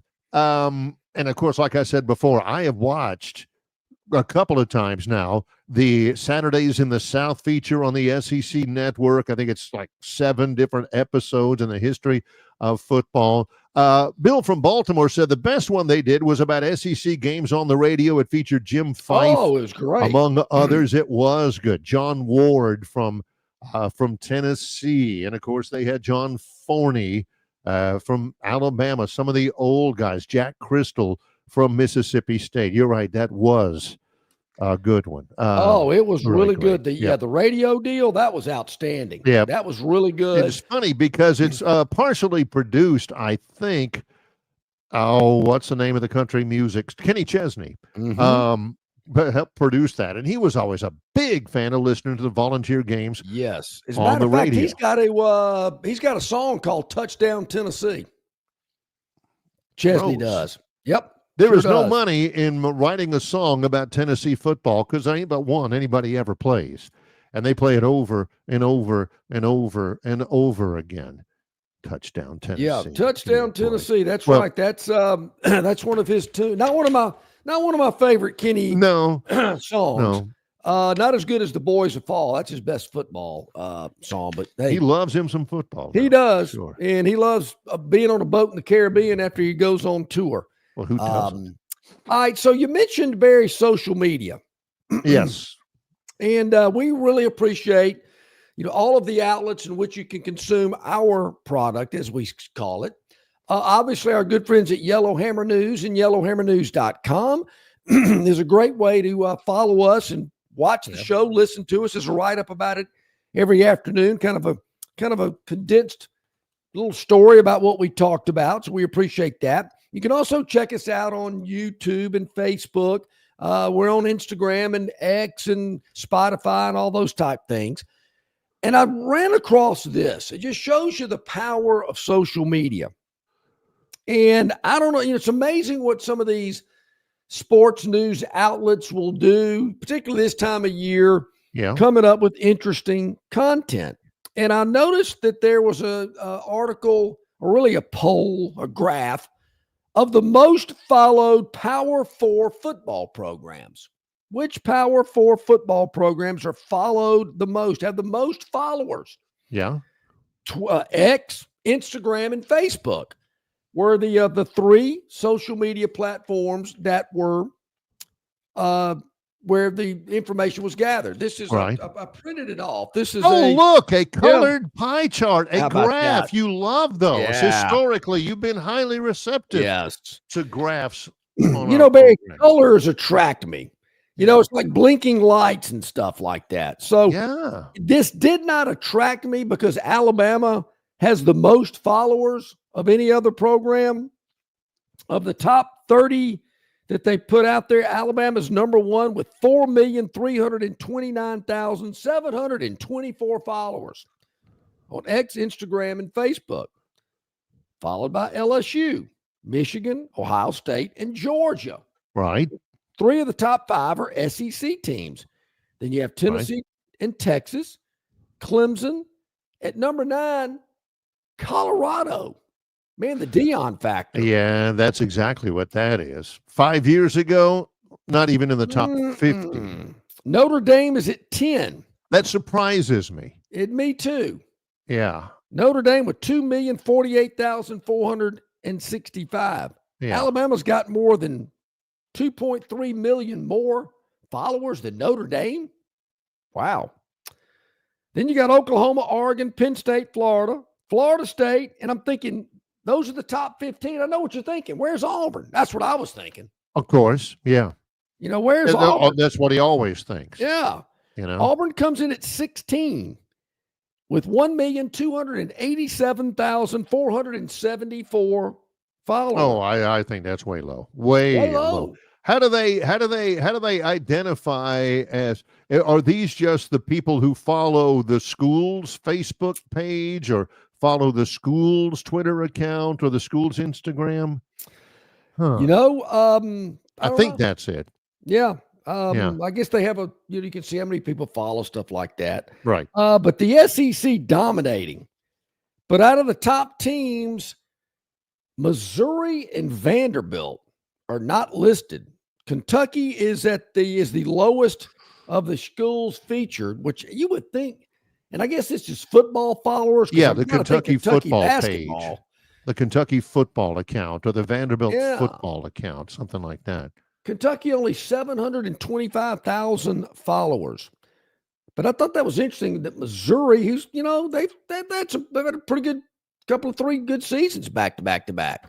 They're not listed. They don't have a lot of football followers. I wonder why. You ever been to some of those areas of Kentucky? Like over there in eastern Kentucky? Yeah. Western Kentucky can be a little they don't sparse have, as well. But Missouri, I guess, is it a pro state? It is. The Chiefs dominate. Yeah, they're Chiefs, they're Cardinals, they're Royals, that kind of thing. Are you surprised that St. Louis doesn't have an NFL team? I know they have in the past. St. Louis, is a baseball town. Always has been. They love the Cardinals. St. Louis is known for 2 things. They're known for the St. Louis Cardinals baseball team, and they're known for being the hometown of Fred Sanford before he moved out to Los Angeles and began his empire with Lamont and Rollo and Bubba Bexley and Grady and all those guys. Yeah. He was from St. Louis. You ever been to St. Louis? I have flown in. It ain't much. And I have flown out. Yeah. It ain't much. I've driven through St. Louis. It's not. It's not like. I mean, you see the Gateway Arch. Yeah, I get that. That's about. I mean, I drove through St. Louis at night when I was in college on my way out to Oregon to spend the summer. We did not get lost and go through an area and roll down the window and say, "Hey, you guys know the Commodores," which was in vacation. Yeah, which you don't roll down the window and say, "Hey, we're lost," and the guy says, "No bleep." Yeah. Is St. Louis it's the largest city in Missouri, I believe. Yeah, but it ain't much. It really I've been to the airport. I don't remember the airport being that much either. It was kind of I've done a lot in Missouri. Troy's played football there before. I've been there actually for gymnastics and stuff like that. It's a fine state, wonderful state, salt of the earth. Now I know why tigers eat their young. But St. Louis ain't a big deal. And Daniel remember says they had St. the Louis, SEC basketball tournament there one year. Absolute thud. Didn't do any numbers, anything. Daniel says St. Louis makes Birmingham seem safe. I have heard St. Louis has a crime problem. They do have a crime problem. It's right on the Mississippi River, and right across the Mississippi is East St. Louis, Illinois. And East St. Louis is, yeah, it's like East LA. Lawless, no question. Didn't Cheech and Chong have a song "Born in East LA"? Yeah. To the tune of Bruce Springsteen, "Born in the USA." Yeah, this was a parody from St. Louis isn't a place that I'm thinking, hey, I'm going to St. Louis this week. I'm not doing that. No. But you would think they'd have more sports teams than just one. Well, they got the St. Louis Blues. They got hockey. Yeah, I forgot about them. They got the St. Louis Battlehawks of the soon-to-be-defunct UFL. When we come back, it's the Victoryland 777 Topic Wheel on Longshore and McKnight in association with Yellowhammer News, presented by Bud Light. You're not buying sticks, stems, and pine cones. You're buying premium long-diddle pine straw from River Region Straw. Kenny and his staff have access to the best pine straw in the River region, full of color that will last all season long. Kenny has locations in Montgomery, Prattville, and Auburn, and no order is too big or too small, from a few bales to an 18-wheeler trailer load. Pickup is available, or your order can be delivered. They can even spread your pine straw if you like. So call or text Kenny today, 669-5959. That's 669-5959 for all of your pine straw needs. Don't miss your chance to win big at Victoryland Casino. Play the latest, hottest, most exciting games around with fun bonuses and big jackpots. Don't miss out on your free play. Stop by Player Rewards today and check out this month's exciting free play promotions. Come see why our players keep coming back. You'll have more fun at Victoryland Casino, where you can be a winner too. Victoryland Casino, located off I-85 exit 22, Shorter, Alabama. Must be 21 or older. Alrighty, welcome back in. Glad you're with us here. I was scanning during the break, Barry. Terry Bowden is joining the Auburn Undercover team. Going to have a podcast once a week. Yeah, he's been doing that. He's had a podcast here and there. They get after it. They're always, it's a cutthroat business for those guys. The content, there's always a race to provide more content, everything. AuburnUndercover.com has had a podcast with Jay Jacobs. Yeah. They have a podcast with Terry Bowden. Who says you can't come home? Terry's got time. He's got plenty of time these days. I would like to be good at it. I don't know if they have a chat during that podcast like we do, but if they do, I want to get on it and say, hey, Coach, you think they could put that sketch pencil drawing of you back on the stadium like they had? You won 20 games in a row. Evidently, it doesn't matter too much to him because, he's back and commenting on Auburn. And the only thing is people will watch. Hey, Terry Bowden, I'm not sure how long they will watch, and I'm not sure how much somebody like John Cohen or Freeze or any of those guys really love it. I mean, to get second-guessed by Terry Bowden, who hasn't coached at Auburn in 30 years. Barry, I wonder about that. They probably don't love it. I'm a big Terry Bowden fan. I mean, I'm the one that said, there was one point in time as he ran across the field with his arms raised, he was more popular than Pat Dye. People tell me that's not true. That is not true. That's not even close to true. Yeah. He was popular. I don't know. It doesn't sound like he is too popular. I mean, I don't know. I always liked old Terry. Yeah, he'll bring some numbers to that podcast. They do a lot of different podcasts. So, yeah, check that out, auburnundercover.com. I wonder if Philip is on the podcast. Here's what you won't see. You won't see an Auburn Undercover podcast or auburnsports.com or any of them with Brian Harsin. I was about to say, now you want to get me viewing? You want the numbers to go up? You bring Harsin back for a couple episodes. You will never see an auburnundercover.com podcast with Brian Harsin and Philip Marshall. Well, Barry, you're talking about content, you're talking about numbers, they're all trying to outduel one another. You bring Harsin back for a couple episodes, woo, you're killing it. And none of this, I ain't watching that. Yeah, right, sure. You're watching it so you can scream at your computer screen. I mean, that's like back in the days when we were all doing radio and these people would call up and go, I'm not listening to you guys anymore. I'm tired of y'all. Y'all suck. I'm not listening to this show ever again. Yeah, whatever, buddy. Sure, right. Next week, call him back. Yeah. Hey, he's on hold. Yeah, I knew it. Sounds like, and stop. Okay. 4 days, 17 minutes. Yeah. Let's go to the Victoryland 777 Topic Wheel.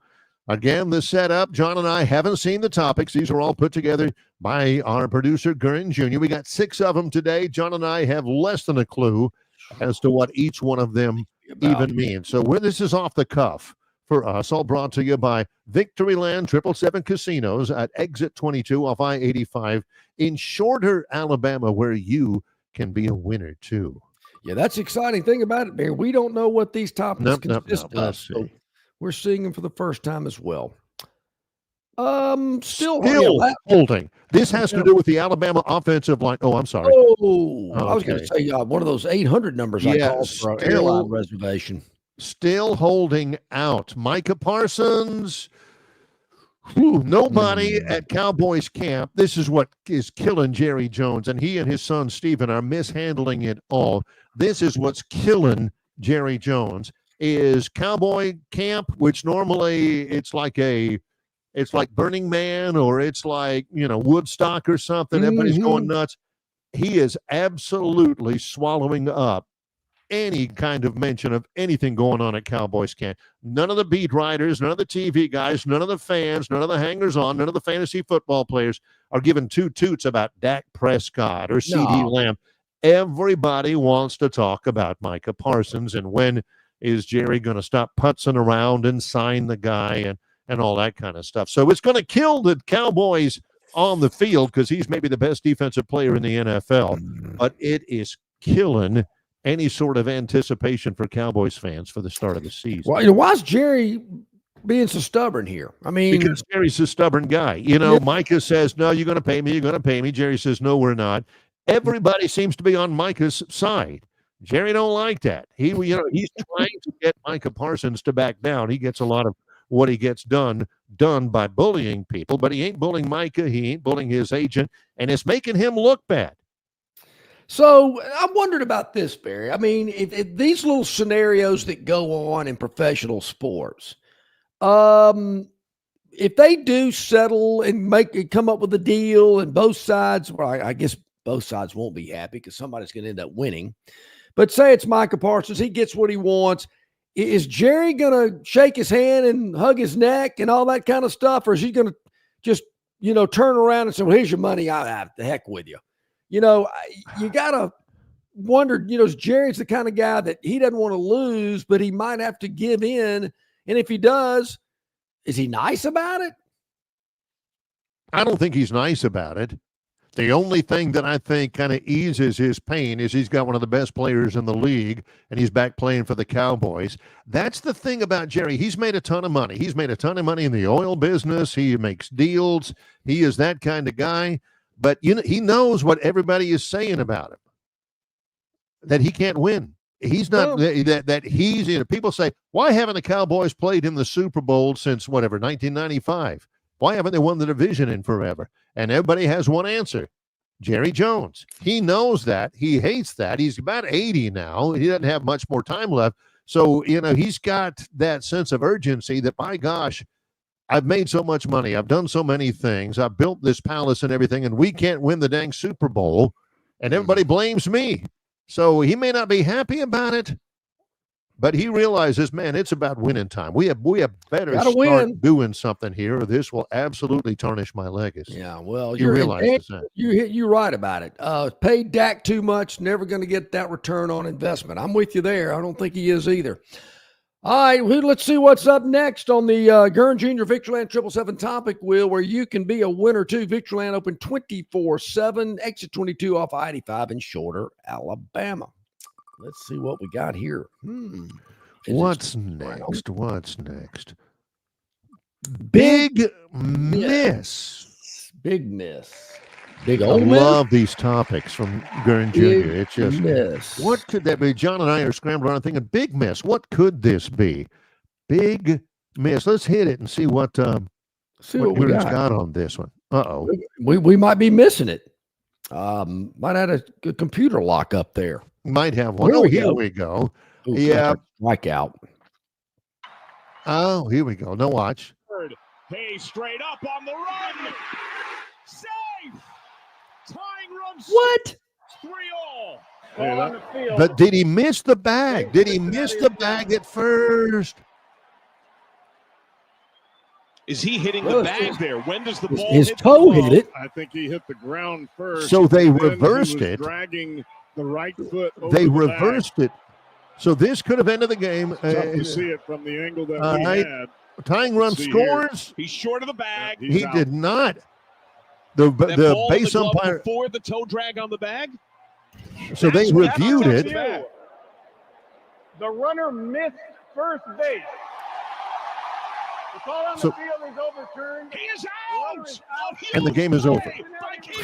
Barry, is that how the Phantom won that game last night? How about I did not catch that. That made a winner in the Phantoms' daily dog. Tying run scores from third because they called Dansby Swanson safe, but he never touched the bag. He missed the bag. He missed the bag. And so they're big miss for Dansby. That's a great piece of umpiring. John's Congratulations. like, what? Yeah. You know, his man's looking at him with a stink eye, and the Phantom's like, We'll take it.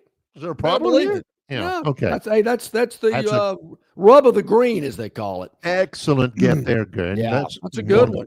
Let's take one more, get Do it. halfway through, and then take a Mhm. break right here. Victoryland 777 Topic Wheel. This looks like old man. And look at my oh, here we go. Joe Flacco, who I think is 73 now. No, the Browns have a crowded quarterback room, but no real starter. Flacco started for the Browns, was really good in 2023. Of course, many years with the Ravens. Kenny Pickett, Dylan Gabriel, Shedeur Sanders. I think yesterday they picked up Tyler Huntley, who had been with the Ravens. Deshaun Watson's out of there. So out of all those guys, 40-year-old Joe Flacco out of the University of Delaware is right now the starter, and that's the safe pick. But he ain't going to be the starter during the season. He ain't going to be the starter in game one. Yeah, they want to make postseason. They better find somebody besides Joe Flacco. Real quick, no question. Yeah, that's an interesting name, Flacco. Hey, you know that Flacco kid? No, I've never seen him.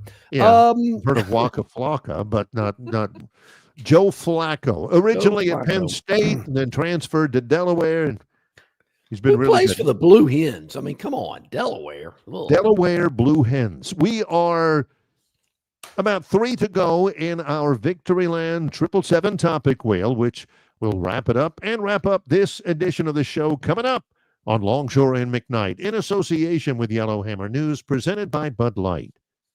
Ford announces employee pricing on every new 24 and most new 25 Fords, and only at Stivers Ford in Montgomery, up to $5,000 below employee pricing, plus no payments for 90 days. From America, for America, at Stivers Ford in Montgomery, home of America's best-selling truck for nearly 50 years in a row, the F-150, with hundreds to choose from. The Ford Escape, the Ford Edge, and the Ford Bronco, all priced at thousands below invoice. and pack up the crew in a Ford Expedition or a Ford Explorer for the beach, the lake, or the big game. It's all at Stivers Ford in Montgomery, where Price sells cars. In sports, if you think joy only happens after you win, think again. Look at the world's most successful athletes like Serena Williams, Brooks Koepka, and Alex Morgan. They don't spend all their days grinding away. They take time to enjoy themselves, like getting together with friends over a Michelob Ultra, because they know that happiness is the key to winning, and that joy is the whole game, not just the end game. Michelob Ultra. 95 calories, 2.6 grams of carbs. It's only worth it if you enjoy it. Enjoy responsibly. AB Michelob Ultra Light Beer, St. Louis, Missouri. You're not buying sticks, stems, and pine cones. You're buying premium long-diddle pine straw from River Region Straw. Kenny and his staff have access to the best pine straw in the River Region, full of color that will last all season long. Kenny has locations in Montgomery, Prattville, and Auburn, and no order is too big or too small, from a few bales to an 18-wheeler trailer load. Pickup is available, or your order can be delivered. They can even spread your pine straw if you like. So call or text Kenny today, 669-5959. That's 669-5959 for all of your pine straw needs. All righty, let's spin away. 3 more topics to go here on this Tuesday show with Longshore McKnight, the Gurn Jr. Victoryland 777 Topic Wheel. 3 more panels. Let's spin away and see what comes up next. Gosh, you missed your calling. You would have been great as Monty Hall. Or just a carny on the midway. I think I could have done that.